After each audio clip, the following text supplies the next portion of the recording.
Mozart's early duets were played by himself and his sister. They were written for himself and his sister when they were on tour. Yes. Is there something of the circus about them, do you think? I imagine so. What's wonderful when you hear them and play them, it's almost as if the Nannerl, the Mozart sister, and the young Wolfgang come back to life. And having said that, there's a serious quality, and a lot of Mozart's sort of trademarks are there. For example, he begins with the first K19, I think it is, which was premiered in London. He begins with these 3 chords to sort of summon the audience and make them all shut up and listen. So there's that quality. How old was he when I think he was 9 for the first time, but when he wrote that, and that's one of the first written reports we have of duets being played in public. He was one of the first composers to write for piano duet. Can you trace the development of those early duets from the time when he was touring to the much greater pieces later in his life? Yes, he was indeed one of the first composers to write for piano duet, and one piano. I think Bach used much more, a few keyboards for his concerti, and very early piano duets, I think, as Charles just said, they're quite fun but quite simple, and the harmonically and texture is quite transparent, and then of course as he matured as a composer, his works became just so much more colorful and on a grander scale. I mean, like the F major sonata for hands. I don't remember the K number, but it's in the late 400s. Late 400s. Yeah. I mean, it really is like a symphony with a big largo opening, and it just has elements of concerto, opera, and symphony. Interesting, because when we were choosing our program, we were sight reading through, and the earlier works one can read fairly easily. Yes. When we got to the F major and also the C major, I think it's 503.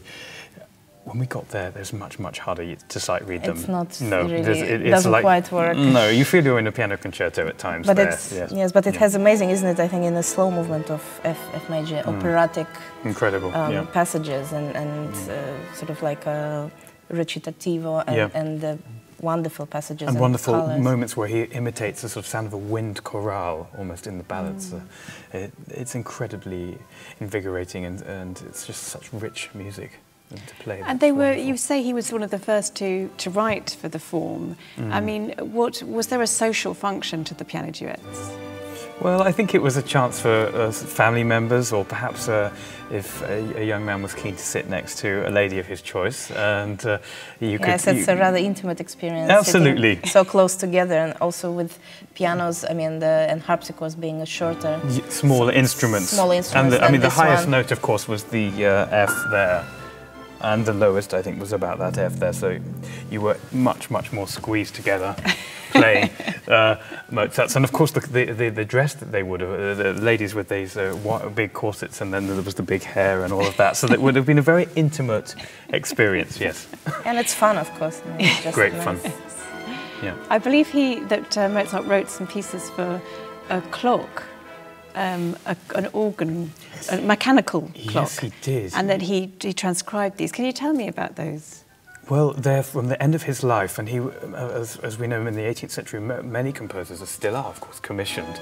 And it was a commission from a nobleman, or from his family. They wanted to commemorate this man's life, and that this clock was designed to commemorate this great figure. And whenever it appeared, the music would play on the hour, and Mozart really didn't want to write it, but they needed the money. Yeah, it was quite actually amazing. We discovered that he wrote to his wife at the time when he had great financial troubles, that he took up on this commission and really didn't feel like writing, because I think he didn't like that instrument. He didn't like it. He felt it was a mechanical thing. Why should I write for that? So he then thought, hang on, I must rescue these wonderful pieces and transcribe them for piano duet, and we'll be including them. And they're in the dark key of F minor, which is interesting, because I think that Schubert may have, this is pure conjecture, but I think he may have known them because he chose the F minor for his own fantasy later on. Which also is quite a dark... Which is, again, a very dark work. And some of the modulations that Mozart does in these works, Schubert copies exactly in his own Well, it's piece. interesting you should mention Schubert, because I was going to ask that after Mozart, did anybody achieve the greatness in this form that he had? Well, of course, I mean, Schubert is one yeah. of the composers which comes to mind, who actually wrote also numerous pieces. Yes. Among his great pieces, like fantasy. Yes. He wrote so much music for hands. As just Landlers, like yes. you know. And also large-scale works. Schubert wasn't afraid to write something like the Grand Duo in C major as well, which is or a piece called Lebensstürme, a very dramatic work. And at this time, I think they weren't necessarily intended for concert halls, but certainly for large gatherings.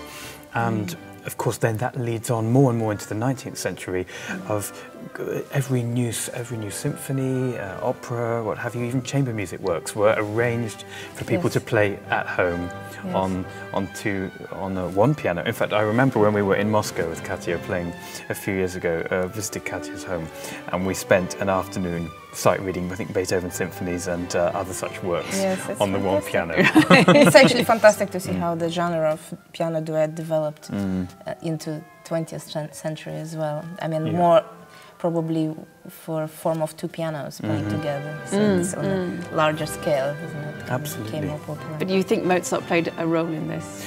Definitely. Definitely. I think that Mozart was, I mean, we know that one of his duet partners was the composer Hummel, and also I think that he may have played with Clementi. I know that he and Clementi were sort of great rivals, but I think that the public enjoyed seeing two wonderful performers seated together and having to put their differences to one side and come with a joint concept of the music.